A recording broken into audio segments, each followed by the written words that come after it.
Hello snowboarders of the internet, I'm your host Avran LeFeber, and in this video we're going to review the new Rossignol Juggernaut.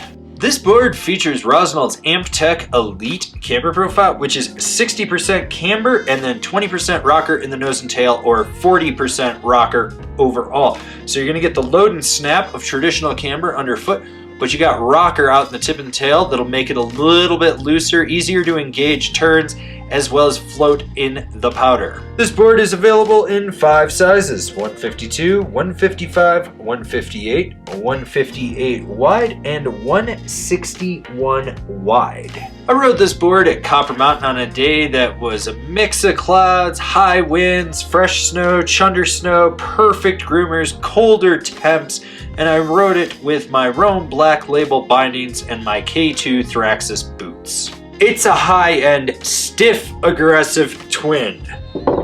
When I say stiff, I mean like this is one of the stiffest things I've been on in a long fucking time in terms of being a twin.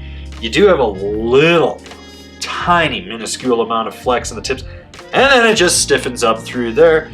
There's a little torsional flex, but really not much at all. This board is damp and stable. You want to charge through anything, go for it. You want to run over a family of just fat skier people that are in your way, do it. They're dead. You're fine. You don't know what's going on. This is like hitting a moose and thinking you ran over a garden hose. That's how damp this damn thing is. You just don't have to worry about it.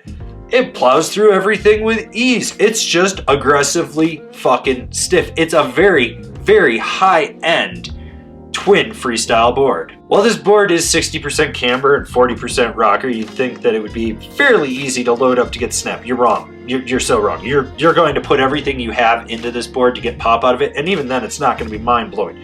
It'll get the job done, don't get me wrong, but it's not going to be mind-blowing. Unless maybe you're like 300 pounds and riding the 155. Then it might be mind-blowing. I don't know. I don't weigh that much. What I know is when you hit jumps with this board, the lip does all the work. This board doesn't give you any extra pop. It's just that stiff and that aggressive. You're like trying to load up with it. It's not going to happen. Just let the lip throw you and go on big jumps.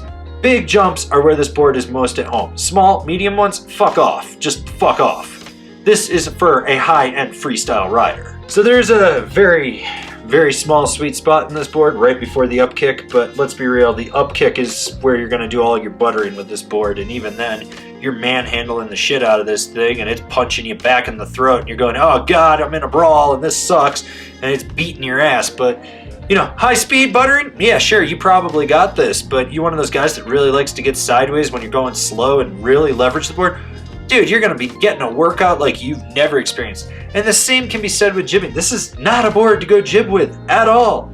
I don't even care if you're trying to hit the slopestyle course, competing for X Games or Dew Tour. It's still not going to be fun to jib. It's just that friggin' stiff. You basically have to leverage everything you got over it to do a tail press or a nose press. I mean, yes, you can get sideways between the feet because you got camber, but the board just basically balances on there and you're sort of just teeter-tottering. It doesn't hug it. It balances. It's that friggin' stiff. Yes, I know. I've said this board is stiff numerous times in this review. I want to get that goddamn point across. There is no such thing as being laid back on this board when you're carving with it. It's just charge, charge, charge, and then charge some more. There's a complete lack of torsional flex in this board, so you don't really twist it when you drive it. You just roll on edge, then it locks in, and you go for a ride. This is a deck for just laying trenches everywhere you go. Oh, you gotta get over there, trench. Oh, you gotta go over there, trench. Family in your way, trench. Cut them in half with the board, it doesn't matter. This thing is aggressive with carving. I mean, if you're one of those guys that really likes a stiff high-end twin and you want to carve, I honestly don't think there's anything stiffer. And I've ridden like thousands of snowboards. Like this thing is fucking phenomenal with its stiffness. And yeah. So that's I'm kind of speechless with this thing. Just know that it carves exceptionally well. You're just gonna get a whole workout with it. Who's this board for? The high-end freestyle rider that charges the whole mountain. And I mean charges. Looking at you, the one guy that this board is for that's watching this review. Comparable boards: the Ride Helix, the Jones Ultra Mountain Twin, the Burton Custom X, This is a lot of board. It's too much for me. It's probably too much for most of you watching this. It's aggressive. It's stiff.